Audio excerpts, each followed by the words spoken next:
The latest. Thank you for your love and support. I appreciate you all. Wonders they say shall never cease to happen. What is coming out of Ivory Coast is no good. And today we need to talk about a critical and rapidly developing situation unfolding on the front line of West Africa. A highly disturbing piece of video evidence has just emerged from the region exposing a severe escalation of violence and a massive political cover-up that is being engineered as we speak.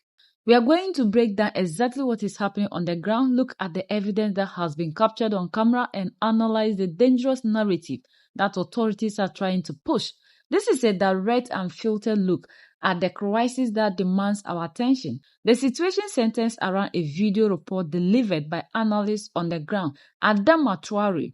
On 13 July 2026, a major outbreak of violence was recorded in the northern region of Côte d'Ivoire, specifically in the locality of Kwanungu near Sigula. According to the frontline report from Tuari, the Ivorian state military has engaged in a violent crackdown within these communities, using live ammunition directly against citizens. The local infrastructure is in chaos, and the immediate area has been turned into a zone of heavy military movement. The footage coming out of the local hospital confirms the severe human cost of this event. Wards are filled with individuals suffering from gunshot wounds, and multiple facilities have already been confirmed. This is not a standard security operation. It is a raw and devastating use of force against ordinary people. What makes this situation even more dangerous is the political narrative being manufactured behind the scenes. Immediately following the gunfire, elements within the administration of Alassane Ouattara began orchestrating a coordinated small screen, according to Tuareg. Their goal is highly specific. They are attempting to release public communications, blaming the entire violent incident on the Burkina Faso VDP, Volunteers for the Defense of the Homeland.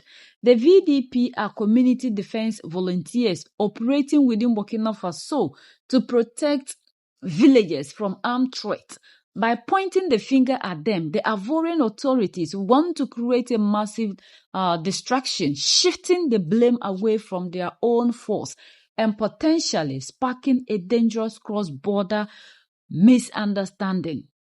This is unbelievable. And why do they always want to do things and point a finger at our all-in-alls? See, this is a highly calculated geopolitical move. By blaming the Burkinabe VDP, the Ivorian regime will achieve two massive goals at the same time. First, it completely hides the fact that their own army used live ammunition against Ivorian citizens in Kayugu. Second, it creates a massive international scandal, painting Burkina Faso as an aggressive and stable neighbor that sends its auxiliary forces to commit atrocities inside the Ivory Coast. When it's good, it's good. I usually say when it's good.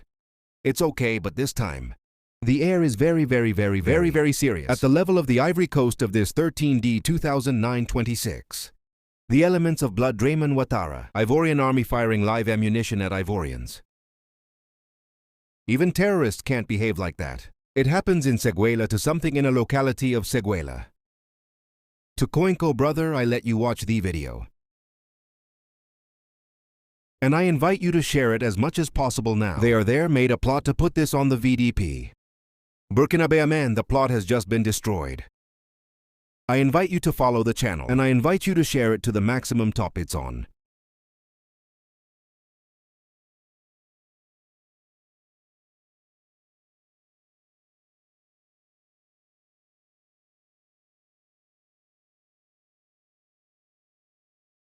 Can you please your car, please your car?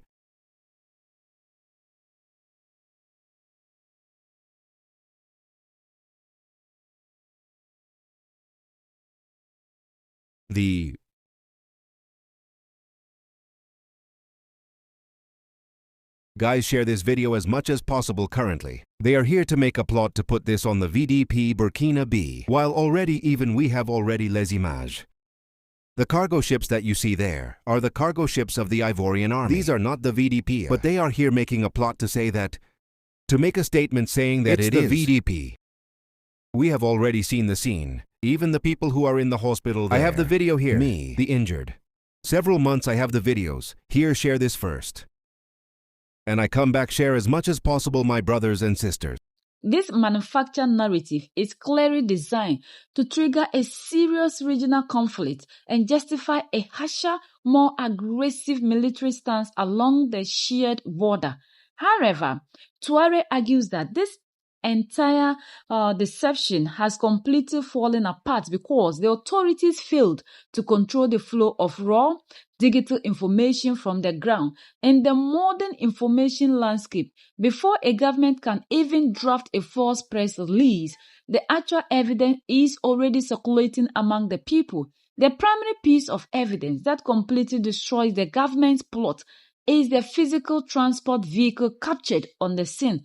The truck and military cargo vehicles used during the operation in Siguala do not belong to a foreign force or a civilian auxiliary unit. The footage explicitly shows that these are the official cargo trucks of the Ivorian army, the exact vehicles utilized by the elements of Alassane Dramane Ouattara. Because these specific military vehicles are caught on camera at the exact same time of the violence while the gunfire is running out, the state cannot credibly claim that outside forces were responsible. This visual proof links the Ivorian military directly to the scene of the crime. No official statement or government-controlled media report can successfully erase the physical presence of these state vehicles from the mind of the public. Furthermore, Touare explains that the cover-up fails because you cannot hide hundreds of victims and grieving families. The human cost of the operation is entirely documented through extensive footage and proof from inside the local hospitals where the victims were taken. This evidence shows the exact nature of the bullet wounds, confirming they came from heavy military weapons used.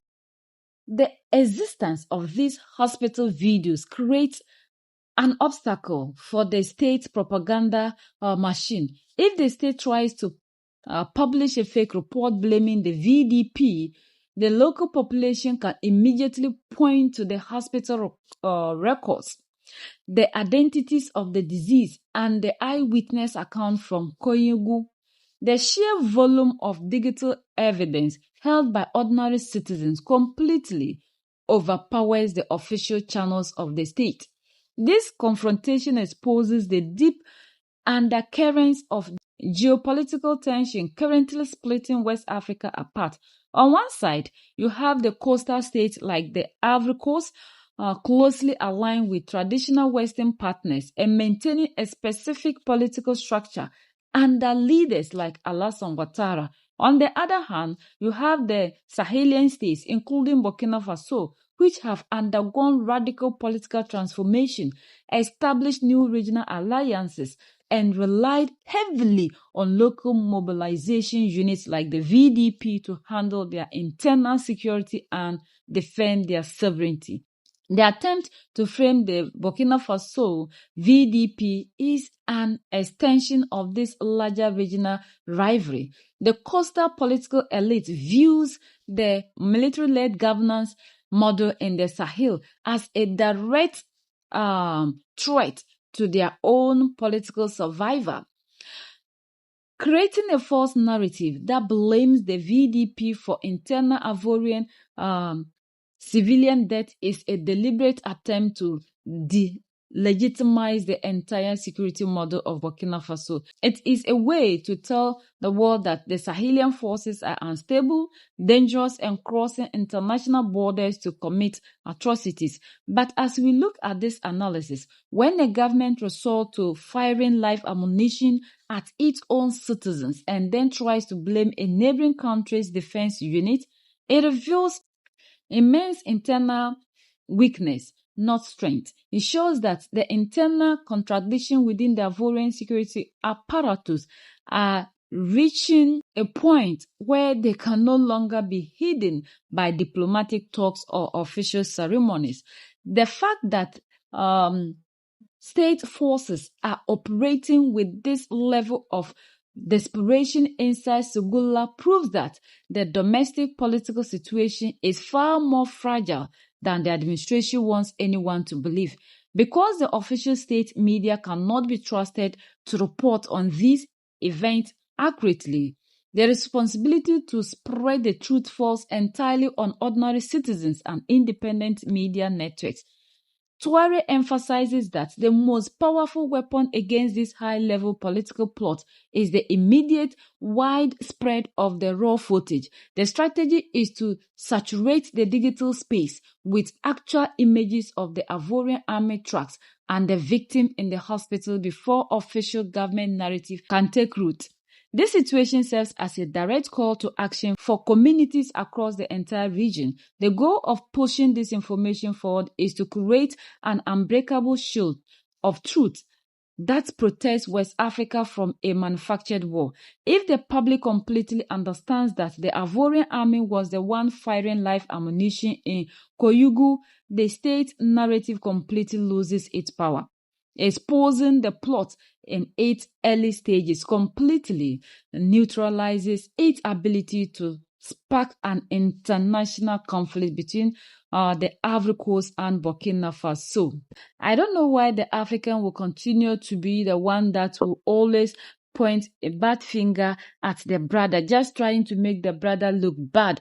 But like Adama Traore is saying, they'll keep us posted. This our generation, like Captain Ibrahim Traore said, if we are not able to fight to save this generation, it will be very difficult, because with the old ones that we have, and even with the young ones, some of them, we know what the thing is. But it is time for us all to fight in unity to set Africa free. And the time for the African to start seeing him or herself to be one is now. Why should we allow other people outside of the continent to always have upper hand on us? Like, it's something, and we need to wake up. We need to really change everything of ours towards what we do, because it's not helping us. We are the only ones that can set ourselves free. United we stand, divided we fall, and united we keep standing forever and ever. The greatest enemy of the African is mental slavery. So let's decolonize ourselves from mental slavery.